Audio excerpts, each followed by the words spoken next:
بسم اللہ الرحمن الرحیم۔ شروع اللہ پاک کے ببرکت نام سے جو دلوں کا حال بخوبی جانتا ہے۔ السلام علیکم لسنرز، آپ سب کیسے ہیں؟ جو دوست اس چینل پر نئے آئے ہیں وہ برائے مہربانی چینل سبسکرائب کر کے بیل نوٹیفکیشن آن کر دیں تاکہ نئی آنے والی ویڈیوز آپ کو سب سے پہلے مل جائے۔ پیارے لسنرز، آج میں آپ کے لیے لائی ہوں امبر ناگ ماریا سیریز کی قسط نمبر 40 خونی پھول کا دوسرا حصہ پیش خدمت کرنے جا رہی ہوں۔ تو لسنرز چلے چلتے ہیں کہانی کی طرف۔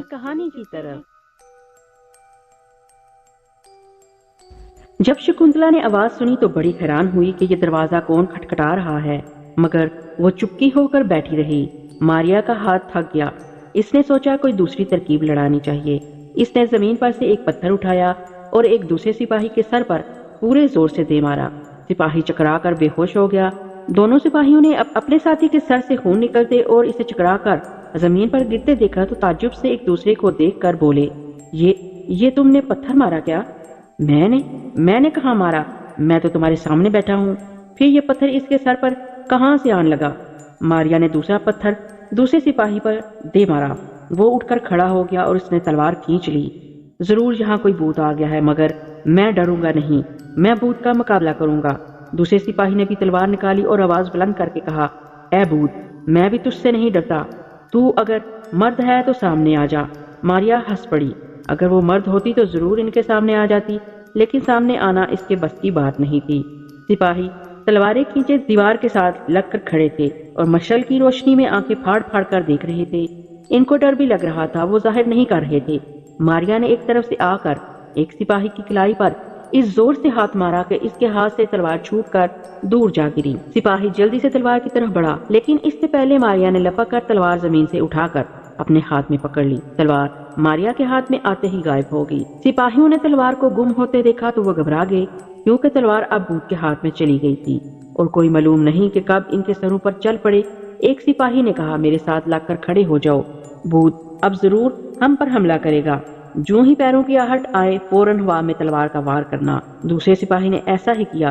ماریا کے ہاتھ میں تلوار تھی اور وہ موقع تلاش کر رہی تھی۔ موقع بالکل صاف تھا۔ ماریا نے پہلو سے ہو کر تلوار کا ایک ایسا بھرپور وار کیا کہ ایک سپاہی کی گردن کٹ کر نیچے گر گئی اور وہ زمین پر گر کر تڑپنے لگا۔ دوسرے سپاہی نے حوصلہ ہار دیا اور وہ چیخ مار کر وہاں سے ایسا بھاگا کہ مڑ کر ابھی نہیں دیکھا۔ ماریا نے گرے ہوئے سپاہی کی کمر سے چابی نکال کر دروازے کا تالا کھولا۔ اندر اندھیرا تھا۔ ماریا نے دروازہ پورا کھولا تو روشنی اندر پھیل گئی۔ اس روشنی میں ماریا نے دیکھا کہ ایک دبلی سی سانولے رنگ کی تیکھے ناک پوش والی لڑکی دیوار کے ساتھ رکھے ایک پتھر پر اداس بیٹھی ہے۔ وہ کھلے دروازے کو بڑی حیرانی سے دیکھ رہی تھی۔ دروازہ کھل گیا تھا مگر کوئی اندر نہیں آ رہا تھا۔ شکنتلا اپنی جگہ سے اٹھی اور اس نے باہر آ کر دونوں سپاہیوں کی لاشوں کو دیکھا تو وہ زیادہ حیران ہو گئی۔ اس کی سمجھ میں نہیں آ رہا تھا کہ یہ کیا بھید ہے۔ دونوں سپاہی مرے پڑے ہیں۔ دروازہ اپنے آپ کھل گیا۔ وہ سوچنے لگی کہ ان کو کس نے ہلاک کیا، دروازہ کس نے کھولا۔ وہ غور کر رہی تھی کہ ماریا نے آہستہ سے کہا، گھبراؤ نہیں میری بہن، یہ سب کچھ میں نے کیا ہے۔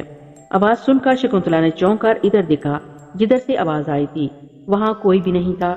وہ پریشان سی ہو گئی۔ اس نے آواز دے کر پوچھا، تم کون ہو؟ ماریا نے کہا، میں یہ بعد میں بتاؤں گی، پہلے تم بتاؤ کہ کیا تم شکنتلا ہو؟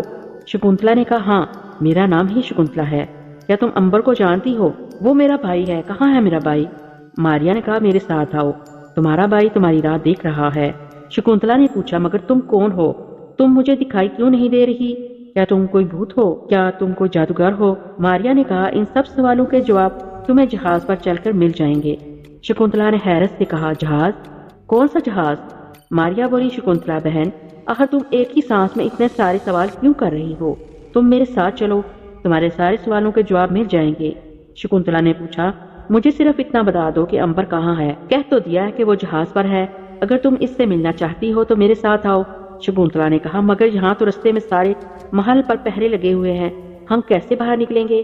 ماریا نے کہا، تم میرے ساتھ ساتھ چلتی چلو، میں تمہیں آسانی کے ساتھ یہاں سے باہر نکال کر لے جاؤں گی۔ شکنتلا کوٹری سے نکل کر ماریا کے ساتھ ساتھ راہداری میں گزرنے لگی۔ وہ سیڑھیاں چڑھ کر اوپر منزل کی ڈیوڑی میں آ گئی۔ ڈیوڑی میں اب ایک سپاہی پہرا دے رہا تھا۔ وہ باہر جانے والے دروازے کے بیچ میں کھڑا پہرا دے رہا تھا۔ شکنتلا رک گئی۔ ماریا نے اس کے کان میں کہا، تم ذرا پرے ہٹ کر چھپ جاؤ، میں ابھی رستہ صاف کرتی ہوں۔ شکنتلا ایک طرف ہو کر اندھیرے میں آ گئی۔ ماریا دبے پاؤں سپاہی کی طرف بڑھی۔